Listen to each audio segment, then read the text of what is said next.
हिंदू धर्म में बहुत सारी देवताओं और असुरों के युद्ध की कथाएं प्रचलित हैं, मगर सबसे ज्यादा जिस कथा के बारे में लोग जानते हैं वह है समुद्र मंथन। समुद्र मंथन पहला ऐसा काम था जिसे देवताओं और असुरों ने मिलकर किया था। इससे पहले असुरों को देवताओं से हमेशा लड़ते हुए ही देखा गया था। समुद्र मंथन पृथ्वी के निर्माण के लिए हुआ था, मगर विष्णु पुराण में समुद्र मंथन की कुछ और ही कथा छुपी हुई है। समुद्र मंथन का कारण था देवी लक्ष्मी की खोज। So hello guys, welcome to new video. कथा के अनुसार जब ब्रह्मा जी ने भगवान विष्णु से पृथ्वी के निर्माण के विषय में बात की, तब एक बार फिर भगवान विष्णु और देवी लक्ष्मी को एक दूसरे से बिछड़ना पड़ा। उस वक्त देवी लक्ष्मी नाराज होकर क्षीर सागर की गहराइयों में समाहित हो गई। वहीं भगवान विष्णु पृथ्वी लोक को बसाने के बारे में विचार करने लगे। तब पृथ्वी के लगभग पूरे हिस्से में पानी ही पानी था। ऐसे में उसे बसाने के लिए बहुत सारी वस्तुओं की जरूरत थी। यह वस्तुएं क्षीर सागर में छुपी हुई थी।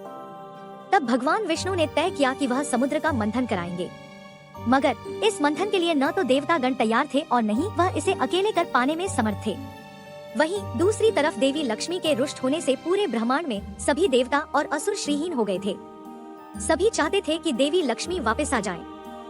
भगवान विष्णु ने तब देवताओं को श्री का लोभ और असुरों को अमृत का लोभ देकर समुद्र मंथन के लिए तैयार किया था।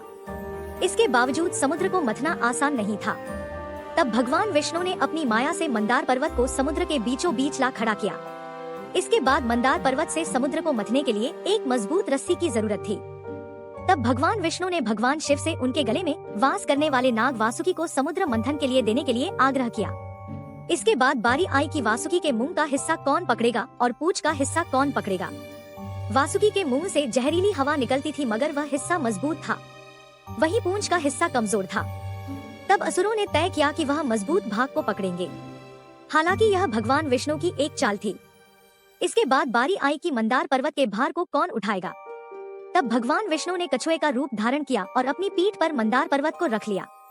तब कई वर्षों तक समुद्र मंथन का काम चलता रहा। तब जाकर सबसे पहले मंथन से हलाहल निकला। इसे भगवान शिव ने पी लिया। तभी से उन्हें नीलकंठ कहा जाने लगा। इसके बाद कामधेनु गाय, उच्चैश्रवा घोड़ा, ऐरावत हाथी, कौस्तुभमणि हीरा, कल्पवृक्ष पेड़ और ऐसे 13 रत्न निकले। सबसे आखिर में देवी लक्ष्मी समुद्र मंथन से निकली। जैसे ही देवी लक्ष्मी समुद्र से बाहर आई, सभी देवताओं के गहने और धन वापस आ गया। बिहार के बांका जिला अंतर्गत बौंसी में मंदार पर्वत है। इस क्षेत्र में लखदीपा मंदिर, कामधेनु मंदिर, पाहप्राणी सरोवर, लक्ष्मी नारायण मंदिर, मधुसूदन मंदिर सहित कई धार्मिक स्थल हैं। मंदार पर्वत के चारों तरफ सर्प का चिन्ह है। ऐतिहासिक मंदार पर्वत पर पुरातात्विक अवशेषों का भंडार है। पर्वत की तराई से लेकर शिखर तक मंदिर के अवशेष गवाही दे रहे हैं कि एक समय में यहाँ सैकड़ों मंदिर हुआ करते थे। पर्वत के कई स्थानों पर मंदिर की प्रतिमाएं एवं अवशेष भी निकलते रहते हैं। पूर्व काल में मंदिर के आसपास सैकड़ों तालाब हुआ करते थे। आज भी कई तालाब यहाँ मौजूद हैं। पूर्व काल में इस स्थान को बालसागर कहा जाता था। अभी इस स्थान को बौसी के नाम से जाना जाता है। मंदार का शिखर 800 फीट ऊंचा है। मंदार पर्वत पर सालों भर देश भर के पर्यटक घूमने के लिए आते रहते हैं।